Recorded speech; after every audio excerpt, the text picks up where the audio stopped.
Hey there, planners. I am super excited today to start a brand new series all about starting a bullet journal for the first time. So this one's for beginners. We're going to go step by step. I have this brand new bullet journal still in the packaging. I am going to be setting it up, and you can follow along with me step by step to get you up and running with your first bullet journal. So go grab your bullet journals and let's get planning.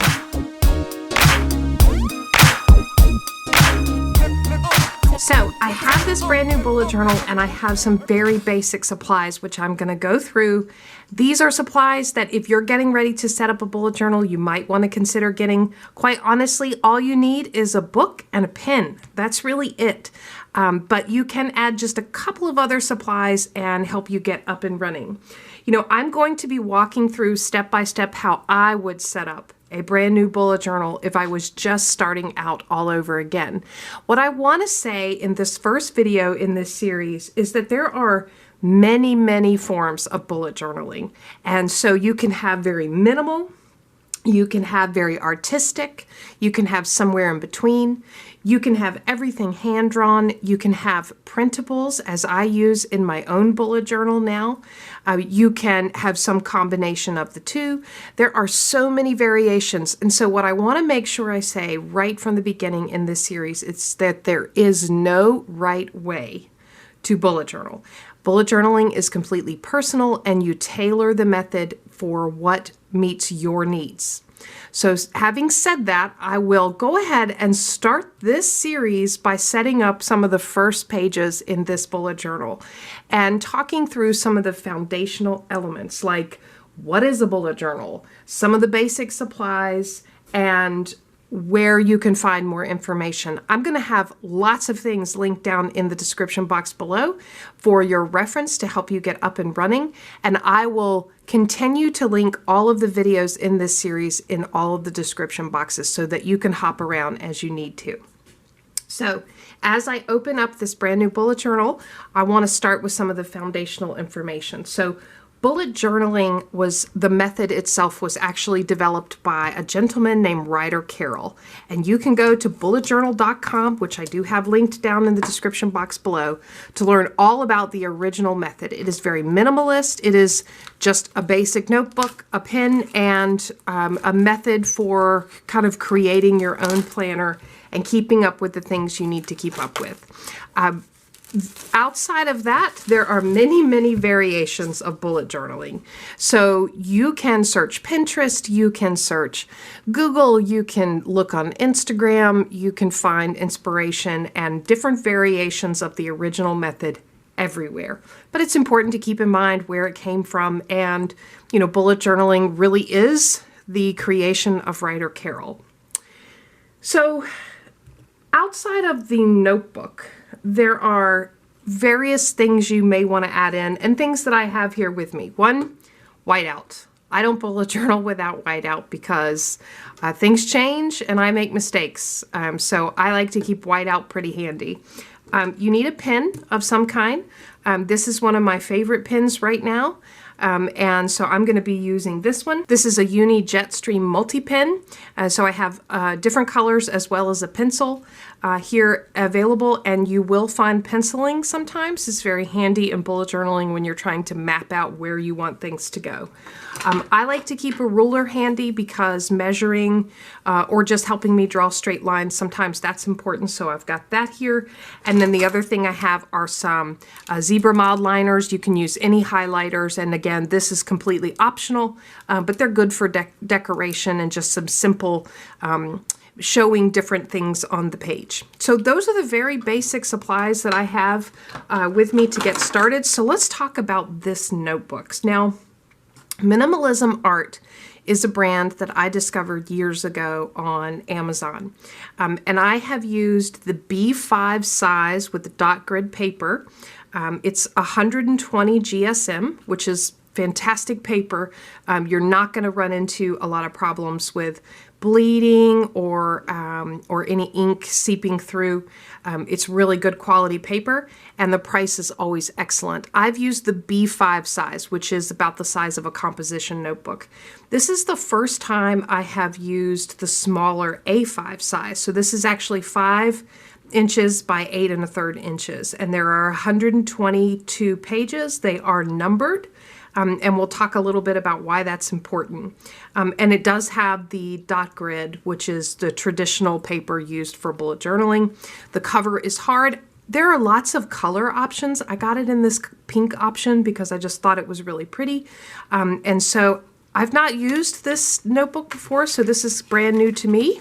And we will just get into it. I can see right away there are 2 ribbon bookmarks, which is pretty awesome.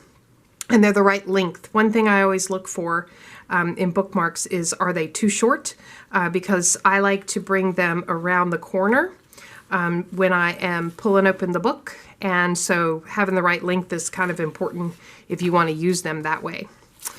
So in this book, we've got the first page is for name and address, and then we get right into a pre-printed index, which we'll talk about how to use. And there are 2 index pages and then right into the numbered pages. In the back, there is a pocket here, which is handy for putting little stickers in or whatever you might want to put in there. And then it goes to 122. So I like to bend the spine a little bit when I first get a notebook just to warm it up and make it a little bit more pliable. And let's see if we can get this to lay flat. Yeah, that's pretty flat. So that's important for me personally when it comes to bullet journals. I want the journal to be able to lay flat because I am typically working on a desk space, and a lot of times I'm using both sides of the page to make something. So I want it to be able to lay flat, and that notebook's doing a great job of doing that. So that's the notebook. I do have a video, and I'll have that linked down in the description box below, all about how to select the right notebook for you. And it takes into account all the factors like price and cover and size and paper quality. So lots of different aspects when you are trying to decide what notebook to use for bullet journaling. And as you're making that decision, you may be asking for advice from other people, and they're telling you what they use and what they love, but that's really, their decision is really based on a number of factors that you need to understand so that you can make the best investment for you.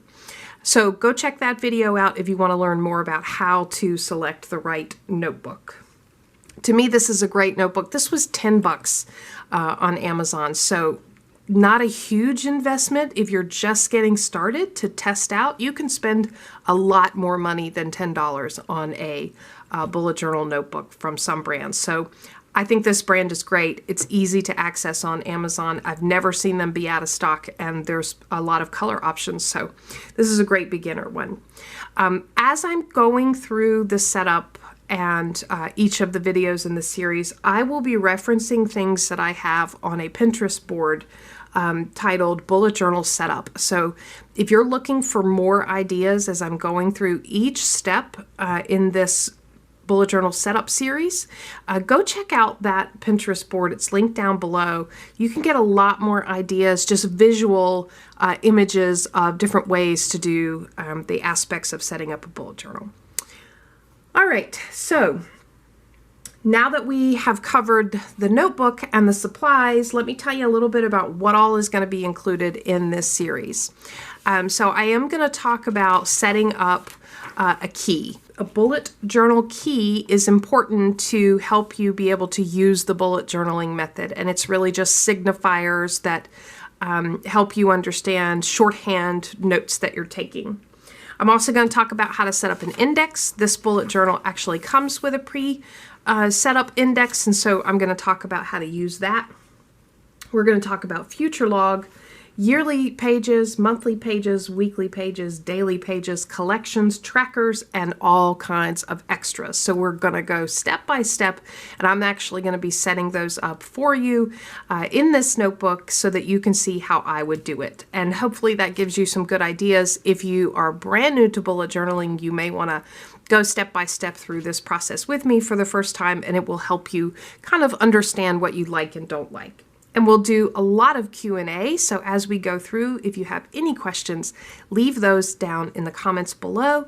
I will be watching closely so that I can help you get up and running and answering your questions. Let's get started with setting up our key. I have a whole video all about what is a bullet journal key and really steps through how you use it and where you can get ideas. So I will link that down in the description box below. Today I'm just going to be focused on actually setting it up. I like to put my key right in the front cover page, and I like to put it on the left-hand side. No matter where you put it in your bullet journal, I would say if it's near the front of the bullet journal, put it on the left-hand side. If it's in the back of the bullet journal, put it on the right-hand side. And the reason I like to do that is if I'm on page 26 and I'm writing and I need to make a note of something and I need to look back at my key, I can just do this and see the key right here on the front cover. Another option, which I will be showing you today, is to tape in a flip out card for your bullet journal key so that when you're using it, you can actually flip it out. So I am going to be setting that up today as well to show you that handy trick. So where do you get the ideas for the key? I would say check out the Pinterest board that I have on bullet journal keys. There are lots and lots of symbols. I'm going to be setting up the most basic symbols that I use on a regular basis. So I'm going to start by giving this just a very simple title. When it comes to lettering, there are so many wonderful lettering options out there. I will tell you that I am absolutely terrible at lettering. My handwriting is messy, and I am just not good at hand lettering. So I like to keep everything very simple and very functional when I'm using lettering for my bullet journal. As you can see, this method of lettering is one of my favorites and one I feel like I've mastered. So I use this quite a bit.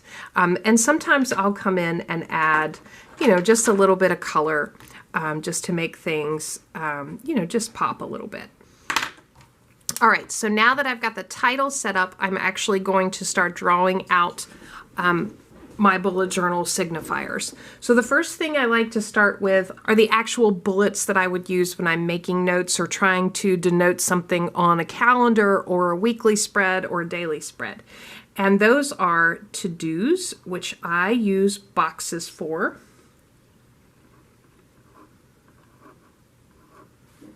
I also have events, which I like to use a circle for.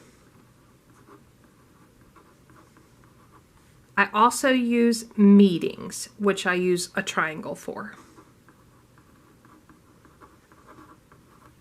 So those are the three types of activities that I capture. The other one that I have is a note, which I just use a bullet for. And that's not something that I actually have to do anything about. It's just a note for me to remember. And then what I like to do once I have these captured, I like to show the difference between what actions might occur there. So, for example, something that has been completed would be shaded in. So that tells me if any of these are drawn and they're completely colored in, that means it's done. Something that is in progress is going to be captured like this. So I will do half of the box colored in to let me know that I have started on this, but it is not done. Something that I did not get to in this time frame and need to move to somewhere in the future, like my next setup, I would give an arrow like this, and that is called migrated. So I'll show you more about exactly what that means and how that works when I'm getting to the monthly and weekly and daily page setup. But basically this tells me if I had a to-do that I was supposed to do today and I did not get to it today, I would migrate it and show that by drawing this arrow and then capture it on tomorrow or someday in the future. Anything that gets canceled, I would draw an X. And then anything that I just decide that I'm not going to do right now and I need to move it to way in the future beyond what I currently have set up in my bullet journal, I would put an arrow back this way, and that would be future log. This would mean that, let's say I had something to do this week. and I decide in the course of the week, you know what, I can't do this, right? I can't do this week. I need to actually move it to next month. But I don't have next month set up yet. I would then migrate that backwards to my future log to put it in next month, so I know that when I am setting up next month, that's where it's located. So those are the status items that I would use, and we'll just mark this as status. All right. There are lots of other options like symbols for questions or budget or important or ideas or deadlines, things like that. I don't typically use any of those. I would capture all of those under note unless it was something that I needed to do, attend, or some type of meeting. And so these are really the basic ones I use. Now, the only other item that I do tend to use is just a color coding system. So for the purposes of this, I'm going to set up a color code for work and a color code for personal. So I just give 2 different color options and go ahead and denote that with the color codes. Now you can go way more in detail with your color codes by adding in a bunch. You can assign them to specific people. So maybe you want your kids, each kid to have their own color code, or you know, maybe you've got a couple of different hobbies and you want to capture those. You can do a lot more. For me, I just keep this very simple. Now for the name and address, you can certainly add that in if you want to. This is just in case it gets lost. I don't plan to take this bullet journal anywhere, so I am going to keep this page blank. I could come back and put some decoration there. So that's how you set up the key. Again, I think there are a lot of different options here, a lot of different ways you can use this. And if you're looking for more ideas, go check out that Pinterest board down below. Now I'm going to be setting up the flip out card that I'll use as I'm going through the bullet journaling process. All right, so now I have recreated my key on this little piece of scrap paper, and I've actually folded it in half, so I've got plenty of room for it to fold over. And now the way I want to use this, I want to flip to the back of my bullet journal, and I want to put this right in here so that I can flip it out when I need to see it. So I've grabbed some washi tape that's a little bit thicker. You could use packing tape or just regular tape if you wanted to. I just grabbed some washi tape that kind of matched the cover and theme of the bullet journal, and I'm going to just be taping this in just like this. So now I've got that there. I'm going to secure it one more time just to make sure it's on there really good. And then let's say I'm in my bullet journal and I'm working on this page and I think, oh, I need to see my key as I'm working. I can just flip over, flip this out, have that right there as I'm making some notes to see, and when I'm done with it, I can flip it right back in. So that's just a little trick to help you be able to access your key easily instead of flipping to the front page, but you've always got it here for reference as well. All right, so that completes the first video in our brand new bullet journal setup series. I hope that you got some value out of this. Please leave all your questions in the comments below. I will be monitoring carefully and making sure to answer those as you are setting up your first bullet journal. The next video in the series is going to be all about the index and how to set that up and how we use it. Make sure you're subscribed so you don't miss that video or any of the videos in this series. Give me a thumbs up if you enjoyed the video. Subscribe to Planning Annie for more content like this. And as always, thanks for planning with me.